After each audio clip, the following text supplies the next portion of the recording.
Hello, you're specially welcome to this segment of the program where we discuss issues that matters, issues that affect the ICT industry in Nigeria. Today, on the front burner is the City Ministry, that is the Communications Technology Ministry.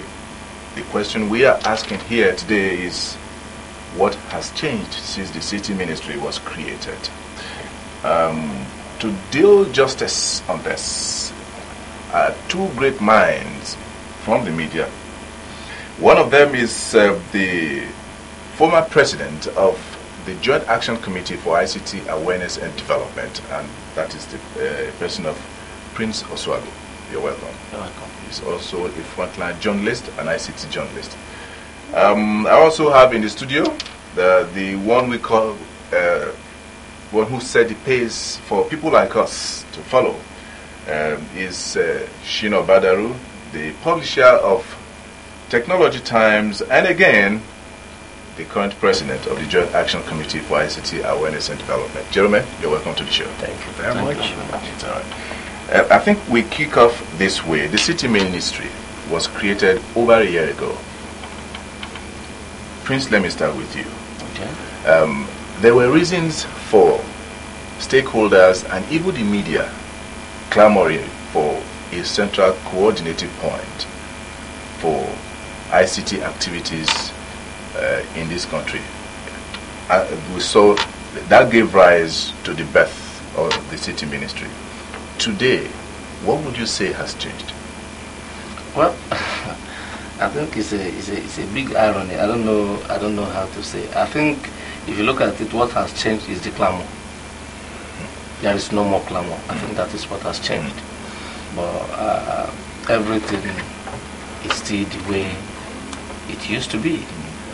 You said the only thing that has changed is the glamour. To what extent do you disagree or agree with what Prince has just said? I'll just simply acknowledge that so much has changed radically and fundamentally. We first of all have to acknowledge the fact that within the record time, the ministry released the new information and communication technology policy, and within a record time that ministry was able to meet. WIFI was able to put together a stakeholders forum, was able to get a cross diversity of input and opinion from across the stakeholder, and was able to get it through the villa to be endorsed and signed off by the president as a national ICT policy. And that happened in what a lot of people acknowledge as a record time. And that for me is a fundamental change which basically cemented that foundation for so many other things that we like want a the roadmap. industry. Yeah, like basically. Okay, but you see, the stakeholders, on the basis of the clamor for the ICT for the city industry, was that also there should be some physical changes that they can actually identify with. Beyond the policy framework that is still in the works, because it has not been fully put into law, it has not been made a law. Can you pinpoint those areas that you say the ministry has influenced some practical changes? Oh, great. Quite obvious. Let me first of all correct something. I don't speak for the ministry. I just speak like an industry analyst who's seen things evolve. Okay, ever since the policy came to be, there's also been a whole world of other initiatives. Let's first of all acknowledge the fact that the ministry is largely not responsible for executing. The ministry is responsible for coming, shaping, and defining policy vision, policy direction, and ensuring they are consistent and sustainable execution. One area where we must also acknowledge the fact that the ministry has impacted is that there's been this clamor for broadband that should follow after that famous mobile telephony explosion that has given us over 110 million active lines at the end of, say, last year. Now, people are now saying broadband is the next layer of growth in the industry. Broadband that would foster, that would deliver the benefit of the internet, the digital dividend. And broadband, the ministry has also been able to come up with a broadband team. Well, with the city ministry, he has enumerated 2 key areas where the ministry has been able to touch, and national growth, which is the broadband and the policy framework, giving us a roadmap on how to go as a nation. Beyond this, what are those areas you think the industry clamored for that is yet to be met? I hate it when ICT issues are being mixed up with politics. It makes mess of the whole thing. I so much like the young woman who is the minister. Quite intelligent, quite fantastic. In fact, her roadmap, the things she faced that needs to be done, quite honestly, they are the things that can take us out of the doldrum. But are they taking us out of the doldrum? That is the question. It's not as if that her visions are not good. Just like I said earlier, her visions are good. But for goodness sake, we're just like running into a circle. I don't see what has changed. Now, we're talking about ICT policy. Where is our ICT? Do we have an ICT policy? We don't have. Do we even have a framework? Because I remember that the first ICT policy midwifed by the ministry was heavily criticized. And at the end of the day, there was a kind of a village square where people came back and said, look, we don't have to throw the baby away with the bad water. But what we need to do is let us come back.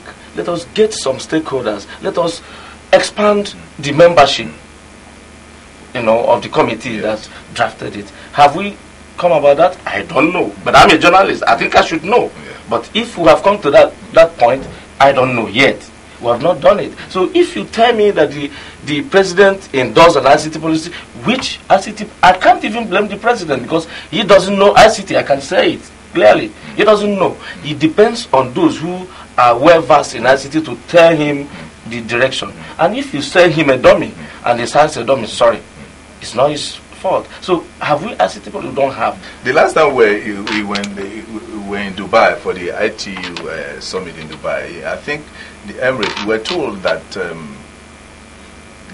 Dubai, Hana has 90%, and 100% broadband connectivity. Yeah. Okay, that is huge, for innovation. That is huge for employment generation. Yeah. That is huge for knowledge explosion, and that is also good for entrepreneurship. Okay. Coming back home, these are some of the things I'm thinking for the industry now, that we all envisage that will come to be within a very short time, in practical terms, because the policy we are talking about is still in the works.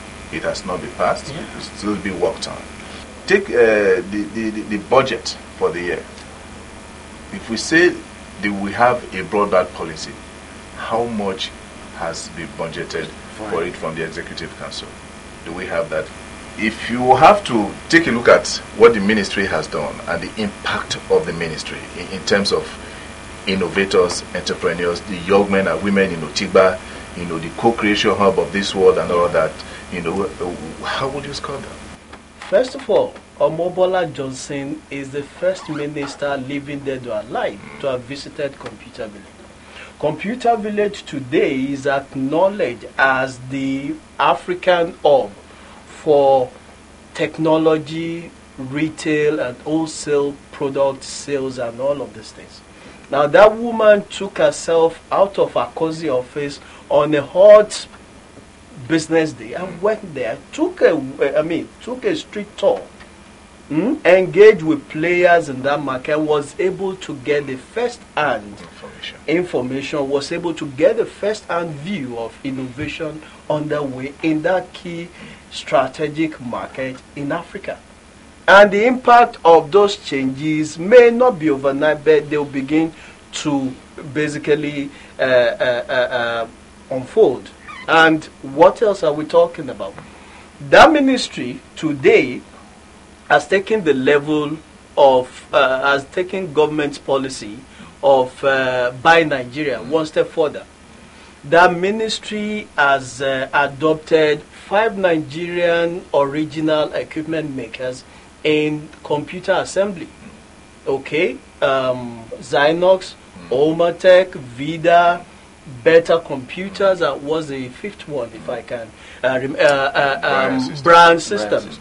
Now, those guys are now going to, under a public-private partnership, begin to put computers on the desktop of students across Nigeria. Now, do you want to imagine the change underway with every Nigerian student being able to acquire a computer on their own? The innovation in Silicon Valley was not that the American government said that we're just going to pump innovation into your head. We're going to give you tools that would enable you innovate, and that's what has happened. You know, as you're saying this, something just hit and me. it's just going to explode. For all Nigeria initiative. We had Kani. Yes, we had. Was that different from this? The model that has been adopted is different. Kani was about giving out contracts, gave out money to people who provide computers to government employees and all this. No, this time around, this is now bankrolled by banks, which government is not putting its money into it. Government is just providing guarantees to those people and saying that the banks were giving guarantee. It was largely a government-funded project. In this case, through the banks gives the guarantee. No, government provided money. This time around, government is not providing money. Okay. Government is just providing the guarantee that, look, I have endorsed Zynox to be part of this initiative. If you meet the parameters stipulated by the bank, the student or the guardian of the ward can then sign up, just like the popular consumer loans that we have, in which people used to buy cars, electronics, and that's exactly what's going to happen. So, with those tools in the hands of Nigerian students, and with broadband, Wi-Fi all over the campus network, the ministry has done very well. The minister has done well. According to both of you, what do you think the ministry is not doing right now that it ought to be doing? Okay, I can say from top of my head that the quiet changes on the way in the ministry are not being communicated to its various stakeholders, particularly the Nigerian public. There's so much happening. For instance, look at it. Just over in December, the federal government, through the coordination of the Ministry of Communication Technology, inaugurated the analog to digital broadcast switchover, with a roadmap plan to say that by January 2015, this 14-man team would drive this change required to arrive at this destination. Now, there's going to be a consequence of that is not so apparent to a lot of Nigerians. One is that a lot of frequencies held by broadcast stations will now be freed up. And that's what's called this popular digital dividend. When they're freed up, where do they go to? They go to telecoms company. First of all, the first thing they do is that they earn another round of millions of dollars in license fees to the federal government. One area that the ministry is weak right now is in media and publicity. Yes, largely so. In communicating whatever is doing. What do you think the ministry is not doing right now? Key well, that we need to do. If we look or at it ought to be doing right now. If we look at all these issues, that is why we say nothing much has been done. If I don't know in the media, how would the man who depends on me to know? How would he know? When I said that I hate it when ICT issues are mixed up with policy, I never referred to you. I mean that has been the problem with moving ICT forward here. We mix a lot of ICT issues with politics. Most of the things he has done has been on political ground alone. That's why you don't know. That's why I don't know. What I thought is that when this woman came in, she was going to give politics 40% and give consultation and private partnership 60%.